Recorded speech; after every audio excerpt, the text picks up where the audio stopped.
Hi there. Hi. How are you? I'm good. Joe, how are you? I'm wonderful. Nice to meet you. Nice to meet you. Where are you located? I'm outside of Toronto. Oh, wow. I always hear good things about Toronto. Yes, Oh, they're all no, right. I'm kidding. This is being recorded, right? I would maybe. Toronto's actually got some amazing character, lovely flavors. Literally, I mean, it's a really great culinary city and it's got a lot of big vibes. Yeah, yeah.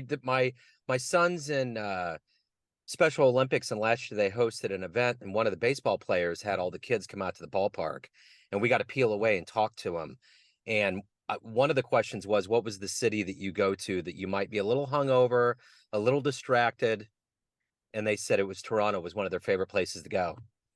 That and San Diego. They're just like all I've heard historically San Diego, when people play the Padres, they're a mess the next day because it's just such a great city. They're out Party running around, town. you know. Oh, So it's it, really?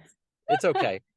Toronto has a lot of partying going on, that's for sure. Yeah, Yeah. absolutely. Well, hey, it's great to meet you, and I'm going to kind of begin all of this with asking you this. The last 3 years we went through COVID. It did its own thing to all of us. How did you get through that time period now that the world's waking up? And how has it changed the way that you operate and do things now? Well, the big thing that happened over COVID is I barfed out a book. It was almost like, and it's been simmering for 15 years and Yeah. seen by some big seers out there. There's supposed to be some book, and I had no idea until I got to COVID and I started to see my clients at home. And then suddenly I looked down and all these notes and hundreds of pages of notes, and I went, oh my God, there's actually a book here.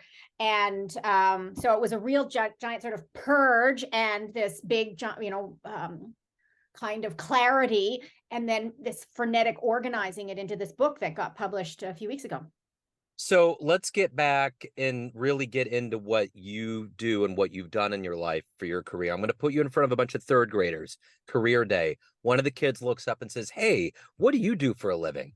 How do you answer them? I help people move through their discomfort. So that, Which yeah, which is increasingly dense as you get older. it is. It absolutely is. Or it's a more unavoidable. Yeah. I hope that, it gets so uncomfortable that we're like, I better do something. Yeah. We're lucky. I better do something. Otherwise, this is just not possible. What did you dream about being when you were a kid, say in the third grade? What'd you want to be when you grew up?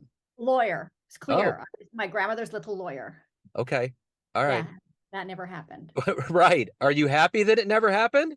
Very. Okay, there you go. So let's get to the nuts and bolts of you. Where were you born and raised, and what were these seeds that made you somebody that wanted to write and wanted to help people and navigate through those things? I was born in Calgary, so I'm actually out west. All the families, Alberta and British Columbia. And I was raised everywhere, all across Canada. Actually, I lived in Illinois as a kid as well. When I got to a certain place in the undergrad at university, I moved into international development. So I went to get a graduate degree in international development, and I was propelled to fix it all, heal the world. It was such a mess. I needed to get in there and make it all right. And it was, I look back now and I can see it was almost in desperation. This world is so effed up that we need to get in there and fix this, right? So even at the age of 16, I was already like, you know, getting in there with the battles as this young feminist, for example. Yeah. And it was hard. That career was really difficult. I lived down south and did some research, in Argentina, and lived in Panama. And until I got to a place where I settled in Toronto for a bit and I started to do some inner work. And then this sort of big shift happened to me. And I recognized all of this imagining that the world was so messed up was really about my own perceptions of the world. That doesn't mean the world isn't in pain, but my discomfort with it was because I hadn't worked on my own stuff, that I hadn't really seen that I was very anxious and felt in chaos and felt torn and felt depressed. So it was really about coming to the place that I need to do my inner work in order to make peace with everything, absolutely everything. How did you do that? Well, started out with a lot of therapy. Not a lot of, I mean, it was a moderate amount of therapy because I was in a marriage and left the marriage in my early 30s, and I was going to do a PhD, and that wasn't easy. And then, I was really lucky in 2006, what people call like an awakening or Kundalini awakening, or, there's just an enormous amount of energy comes through and your whole world starts to shift. And then you have no choice, because it's like all that discomfort just starts to surface and you're going, oh my word. And it starts literally to fly off of you. And it flying off of me meant I needed to keep working. I went and studied Ayurveda. I went back to school. I was now doing a graduate degree in counseling psychology. It was like now the direction of the inner work became absolutely who I was and what I did all of the time. So this enormous shift of focus from outer world to inner world, it just exploded for years and years and years. And it kept getting clearer and clearer and clearer and clearer and clearer. And then the book came out of that. So who's been your hero in this whole plight that you've had in your life? Who have you looked up to the most? I can't say there's one person. There's quite a few I really admire and that have helped feed. And a lot of those are like mystics, like Richard Rudd, amazing mystic who wrote the Gene Keys. You could tell it's really inspired work. And of course, Eckhart Tolle, his work on really being present, and that all that drama out there is the projection, right? That we really need to be in the now because we're really safe in the now, I think was really cracked some beautiful things open. So I think those are some people I really admire. So if you can meet anybody alive right now on the planet that would really be beneficial for you to meet, who would you love to meet and talk to? Anybody? Anybody. It might be cliche, but I think Buddha. Yeah. Yeah. I think that level of presence, I want to like touch the fringe of. Yeah. Yeah. Oh yeah, I Yeah. agree. What is it that drives you? You're obviously you got a lot of energy, you got a lot of drive, you're helping people. What is that spark in you every day that makes you do that? That's a fascinating question. I have to say two prongs. One, I don't know. And two, I'm so in love with the idea of loving as much as you can and finding how to be that from the most authentic, real, all-encompassing place, that I'm just driven to getting there. And whoever wants to join me, jump on board. So you're obviously evolved. You've obviously come a long way in your life, Mm-hmm. healing and career-wise and otherwise. Mm-hmm. If you had a dream tonight, you ran into the 20-year-old version of yourself and you could give that younger version of you a piece of advice based on the life you've lived, the wisdom you've gained, what would you tell that young version of you? It's a delicious question. I would tell myself, stop believing all the crap that's going through your mind. Stop taking yourself so seriously, because really none of it's real. And spend the rest of your life trying to get as quiet as possible so you can let the wisdom come through a little bit more easily.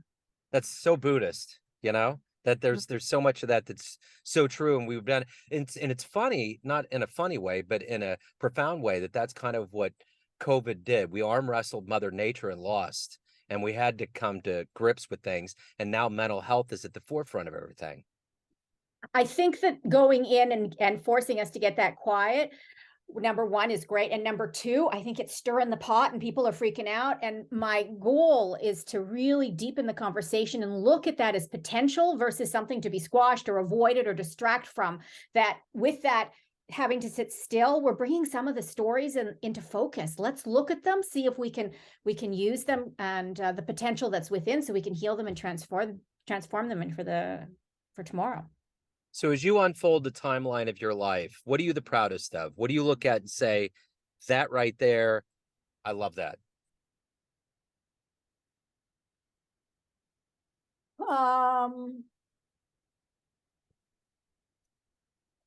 I think it's the fact that yeah, it's going to go down to the minutia. I mean, I could say there's books and the degrees and all that stuff is actually the stuff I want to let go of.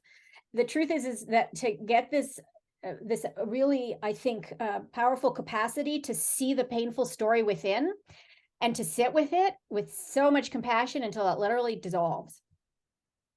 So everyone out there has a perception of you, family, friends, readers, everybody, but you're in control. You've written this book, you're helping people out. What's your perception of you? Who do you think you are? I am nothing, literally. And I don't mean that in a I don't want to be dramatic, but I really believe that this vessel, this flesh is here to be dissolved and is like a conduit for more creativity. But it needs to go in order for that creativity to go. So it's detaching from all the stories and the pain and the discomfort that's being held in this body and identifying with this personality. All of that literally needs to go in order to find the potential underneath. So none of it.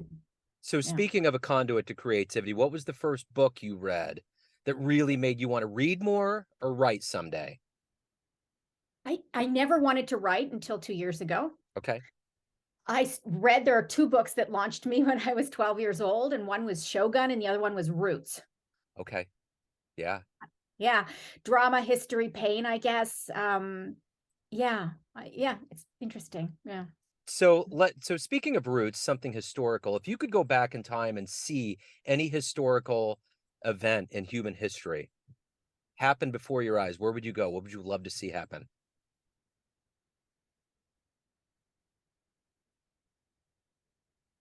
Wow, give me a day. Right. We'll come back to that. That's so delicious. I don't want to Yeah. avoid it, but it's Yeah. I don't know if I could answer honestly. And I'd go back and I don't know. I can't tell. I don't know. Well, while It'll you're pop thinking up in a about minute. right. While you're thinking about that, I'm just going to throw something out. I interview a lot of jazz musicians, and I have to say I love the way the Canadians roll. You got the socialized healthcare. Yeah. You give grants to musicians, you Yeah. hold arts. So you really put your money where your mouth is. And I remember Trudeau passed legislation after that New Mexico massacre here, and you guys did some gun legislation. We don't have the gall here to do it because there's just, yeah. So I've always really admired that about the Canadian mentality. Now, I'm not saying it's a utopia, and sometimes I get cornered into that because there's always things that can be fleshed out. But I think as far as a very proactive society, Cooperative. There's a smudge more sense of cooperation, and I do think that's a really like a more evolved way of being. yeah. Is it shows that there's a deeper connection. I'm not saying it's profound and there isn't a mess, right? But Yeah. I do think that and I think there's more cooperation in other countries than there is in Canada. But I think at the moment, Canada reflects a deeper sense of cooperation than maybe, for example, the US and many other countries. Yeah. So now that we're kind of waking up and coming out of COVID, and we have this new level of realization about life and mental health and all of this, do you have more sense of urgency of doing things like writing your book and doing other things? What is there any part of you that's like, all right, I really want to do this. I want to get this done. Yeah, I mean, so the book is done, and I'm trying not to live in urgency, but the craving is to get set up for like a healing collective or retreats down along the Pacific, probably Mexico, to really find that safe space where we can experience transformation, because it's uncomfortable. Change is uncomfortable. So really finding that real healing space to allow people to go through transformation in a safer way. That's what I'd love to do. But other than that, no urgency. I'm like trying not to really crave too much. So if anyone wants to pick up the book, learn more about you, anything pertaining to your world, where do they go? So there's a website, tribetocollective.com. And you can find the book on there. You can find information about me. Yeah, and you can contact me through email on that site as well. So I'm all there. You're all out there. Antonia, thank you. Thank you so much for taking time out. It's been wonderful. And if you do happen to circle around to that historical event, let me know and we'll put it in the notes. The historical printing press. There you go. See the first books come out. So. That'd be, when I was a communications major, the first ones that did that was the Chinese, but they had too many characters. So Gutenberg had to come up, in his German way and come up with the movable type. That always floored me, It's flooring. Absolutely. Yeah. So, right. Well, hey, this has been wonderful. Thank you for opening up. Best of luck with the book and everything as we move forward. I love the energy and the fierceness. Go out there and do it. Joe, you're just a delight to talk to. Thanks so much for taking the time. Absolutely. Thank you. Have a good day. Okay. You See you. too. Bye bye. Bye.